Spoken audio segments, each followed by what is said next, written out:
law. It's an occult way of controlling mankind through means that are completely and utterly unnatural. And this happens to us on so many levels and on so many degrees. People really do not realize to what a degree the occult rules their lives. This is why you're told never to look into the occult, folks. You might actually figure out what's going on, and they certainly don't want you doing that. It's interesting as well, what I was saying on the show last week about the scrying mirrors and the sigils and how we could easily be summoning Lucifer ourselves through our scrying mirrors, our computers. It's interesting the terminology they use, isn't it? Every time you turn on your computer, every time you bite from the apple, so to speak, you surf the web and you click on the screen with your cursor and you type spells into Google. Then you sit there and get Googled by this display of the past or the present or the future or anything you want to find. It's very interesting though, the terminology with the apple and the cursor and the spell and the web. And of course you do all this with a mouse. A timid little thing, a mouse, isn't it? Never fights back. Just a timid little mouse typing spells into the scrying mirror with its cursor while it runs around the web. I wonder when we're going to see the spider. It's interesting when you look at it, sometimes you get the feeling that you bought into something that you really didn't know you were buying. And I wonder about all of this stuff, folks. I really do. I really wonder what this reality is. Sometimes I think we're even caught in a time loop. Sometimes I really wonder just how far real history actually goes back. Because what do we know? What do we know about history? All we really know, all we can be sure of, is that which exists within living memory. All we've got before that is books. And what are books? They're just a series of spells that people have written down on paper.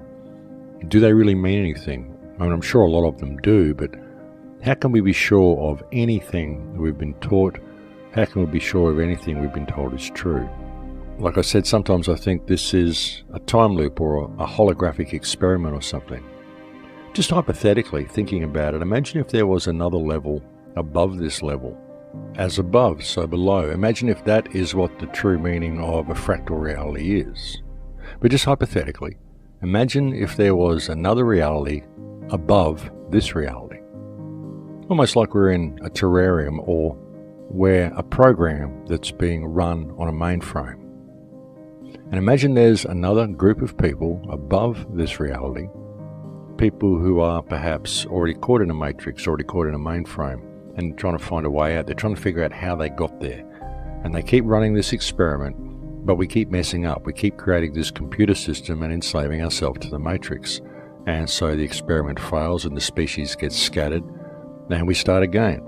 But at the end of it, you create this computer system, and the computer system basically gathers all the knowledge of the experiment thus far. All the knowledge of how this one actually went. It gathers all the knowledge of humanity. It maps the entire human terrain, the entire human mind. And then it takes all of the knowledge and the life skills from the species and it scatters the species to run the experiment again.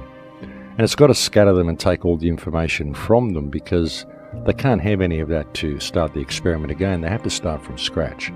And so they do start from scratch. Of course, there's little pockets of survivors from whatever cataclysm it is that destroys the world this time, whether it's the computer system going live. And of course, the knowledge has to be taken from the people, and the people are scattered, and the experiment starts again, and they try to find a way out. Wouldn't it be interesting if that's what was going on? Wouldn't it be interesting if that's what deja vu was all about? Sometimes when I go through a deja vu, I feel like the day has just been reset. I feel like something's been reset. Something in the matrix has just been changed.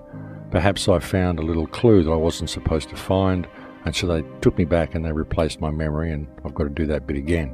And they'll lead me on the path that they want to lead me on. Of course, it's all highly speculative. Who knows what's actually going on? Who knows what this realm that we live in really is? Who knows whether it's real, whether it's a simulation?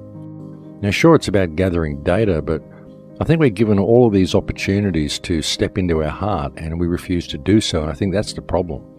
I think we could heal the whole world by stepping into our heart. I really do. Just applying our heart to everyday situations will change all of